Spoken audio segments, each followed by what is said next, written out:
चुका है। 22 दिसंबर का दिन है आज, और बात इतिहास के पन्नों से कर लेते हैं ओंकार जी। आज है भारत का अगर हम देखें तो राष्ट्रीय गणित दिवस है ओंकार जी, जी। और जिस शख्स की याद में ये मनाया जा रहा है राष्ट्रीय गणित दिवस, उनका नाम है महान गणितज्ञ श्रीनिवास रामानुजन।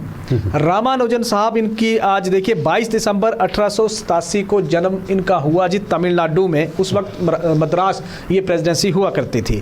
तो इनको अगर देखें तो रामानुजन थे गणित या मैथमेटिक्स, जिससे आप देखिए हर स्टूडेंट लगभग डरता है, लेकिन ये ऐसे इकलौते देश की महान हस्ती थे जिनको मैथ के अलावा कुछ और जिनको जचता ही नहीं था, जिनको पसंद भी नहीं था मैथ के अलावा कुछ और पढ़ना। ये सिर्फ मैथ पढ़ते थे, और मैथ पढ़ पढ़ के इन्होंने इतने फार्मूले इजाद कर दिए थे, अनंत एक आप देखिए कि इन्होंने खोज मैथ में कर दी थी, और इनकी जो खोज थी उसको वैश्विक पटल पे मंच मिला, और दुनिया भर ने इनकी जो प्रतिभा है उसको जाना था।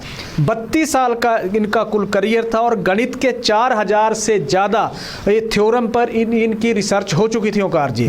और इसमें देखो इन्होंने जो चीज़ें 32 साल की उम्र में खोज दी थी, दुनिया भर के गणितज्ञों को उस पर रिसर्च करने के लिए सालों लग गए थे। और इसमें अगर देखें तो 2012 में अगर उनकी एक मॉक थीटा फंक्शन एक थ्योरी थी, जिसको 2012 में एक प्रोफेसर केन ओनो ने सही ठहराया था, जो 1887 में जो या 1900 के पूर्वार्ध में जो रिसर्च इन्होंने की थी।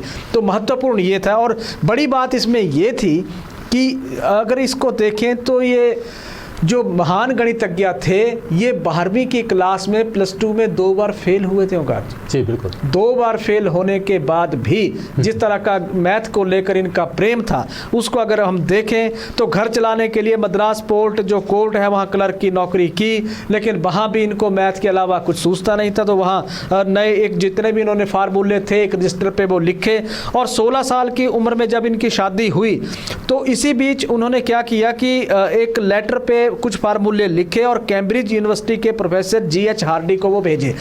जीएच हार्डी ने देखा कि इतना प्रतिभाशाली युवक है, और इसको उन्होंने लंदन बुलाया ओंकार जी। और उनके जो ये मेंटर बने, दोनों ने मिलकर फिर कई रिसर्च जो पब्लिश हैं वो उन्होंने वहाँ से शुरुआत उनकी की, और उनकी रिसर्च को सम्मान उस वक्त अंग्रेजों ने भी दिया कि जिस तरह से उन्होंने रिसर्च वहाँ पे की थी। और इसी का अगर सम्मान का एक जिक्र करें तो इंग्लैंड लंदन की रॉयल सोसाइटी है, इन्होंने ट्रिनिटी कॉलेज की फेलोशिप पाने वाले ये पहले भारतीय हैं। और अगर देखें तो 1920 में फिर निधन हो गया था ओंकार जी इनका, लेकिन इन्होंने जो कारनामे कर दिए थे छोटी सी उम्र में, उसको अगर देखें तो भारत का सिर विदेशों में भी इन्होंने आप देखिए गर्व से ऊंचा कर दिया था। माफ करना, बात 1882 की कर लेते हैं ओंकार जी। थॉमस एडिशन साहब, उन्होंने बल्ब का आविष्कार कर दिया था। बल्ब का आविष्कार करने के बाद उन्होंने एक कंपनी की शुरुआत कर दी थी। और कंपनी की जो शुरुआत हुई थी, उनके एक पार्टनर थे, उनके जो पार्टनर का नाम था वो था जॉनसन। जॉनसन ने क्या किया, 1888 22 दिसंबर, आज की अगर हम सीधे डेट पे आ जाते हैं, क्रिसमस ट्री एक दिखा रहे हैं हम दर्शकों को अपनी स्क्रीन पे। ये दुनिया का पहला क्रिसमस ट्री है, क्योंकि 25 दिसंबर को क्रिसमस थी तो 22 का आज का दिन था, तैयारियां चली थी। और जो थॉमस और एडिशन थे और साथ ही साथ उनके जो पार्टनर थे कंपनी में जॉनसन, इन्होंने सोचा कि दुनिया भर को इस बार कोई नया सरप्राइज देते हैं क्रिसमस के मौके पे। मौका बड़ा था ओंकार जी। जी। इन्होंने क्रिसमस एक ट्री लिया, और थॉमस एडिशन ने अपनी उनकी जो बल्ब की रिसर्च थी उसको दुनिया के सामने और ज़्यादा प्रमाणिक और पुख्ता करने के लिए, या और ज़्यादा प्रभावी आकर्षक करने के लिए, ये क्रिसमस ट्री जॉनसन ने इस तरह से सजाया कि इसमें जो इलेक्ट्रिक बल्ब थे वो लगाए गए। और इलेक्ट्रिक बल्ब लगाने के बाद इसमें ओंकार जी उन्होंने क्या कि 80 बल्ब लगाए गए। 3 रंग के बल्ब थे, लाल, सफ़ेद और नीले, ये लगाए गए। आकर्षक इस जो क्रिसमस ट्री है इसको बनाया गया, और साथ ही साथ इस तरह से इसको आप देखिए कि एनर्जी के साथ इसको चलाया एक कैपेसिटर लगा के। तो इसमें दुनिया का पहला रिवॉल्विंग क्रिसमस ट्री उन्होंने बनाया और दुनिया के सामने आज पेश किया।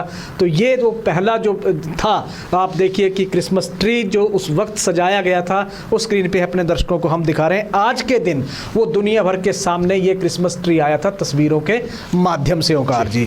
अगली तरफ देखें, बात 1910 की कर लें, अमेरिका की बात कर लें तो स्मॉल सेविंग पे 1910 में अमेरिका ने कदम बढ़ा दिए थे ओंकार जी। और जो पहला डाक टिकट था वो आज postal saving official mail stamp जिसका नाम दिया गया था, वो आज की तारीख यानी कि 22 दिसंबर 1910 को अमेरिका ने जारी किया था। इसका उद्देश्य था, अमेरिकन अगर सोसाइटी को माने तो यही था कि जो ग्रामीण तबके के लोग हैं, उन लोगों जो लोग छोटी छोटी सेविंग अपनी करते हैं, उस सेविंग को इस फॉर्मेट में उन्होंने ढालना था ताकि लोग बचत कर सकें। उन्होंने किया भी और धड़ाधड़ ये वहाँ स्कीम पॉपुलर भी होने लगी। लेकिन बड़ी बात ये थी कि कुछ लोग इन सेविंग्स जो स्टैंप थे इनको खरीद लेते थे, फिर वापस ना क्लेम करने पहुँच रहे थे ना आते थे, और 2% ब्याज पे शुरुआत हुई थी 1 साल के लिए। लेकिन उसके बाद फिर 1914 में से विड्रॉ कर लिया था अमेरिका ने, क्योंकि इसके कुछ नुकसान भी सामने आ रहे थे। लेकिन एक रास्ता अमेरिका ने स्मॉल सेविंग का पूरे विश्व को आज के दिन ये अपने देश में ये थीम जो लॉन्च करके ये पोस्टल जो आप देखिए saving official mail stamp launch करके किया था, उसका अगर असर हम देखें तो जरा हिंदुस्तान या अपने देश की तरफ भी आइए, किस तरह से पोस्टल जो देखिए पोस्ट ऑफिसेज में हिंदुस्तान के लोगों की कितनी सेविंग है, छोटे छोटे अमाउंट से लेके शुरुआत जो होती है, वो यही से एक कंसेप्ट ये निकला था, पूरी दुनिया को रहा अमेरिका ने आज के दिन दिखाई थी ओंकार जी 22 दिसंबर 1910 को।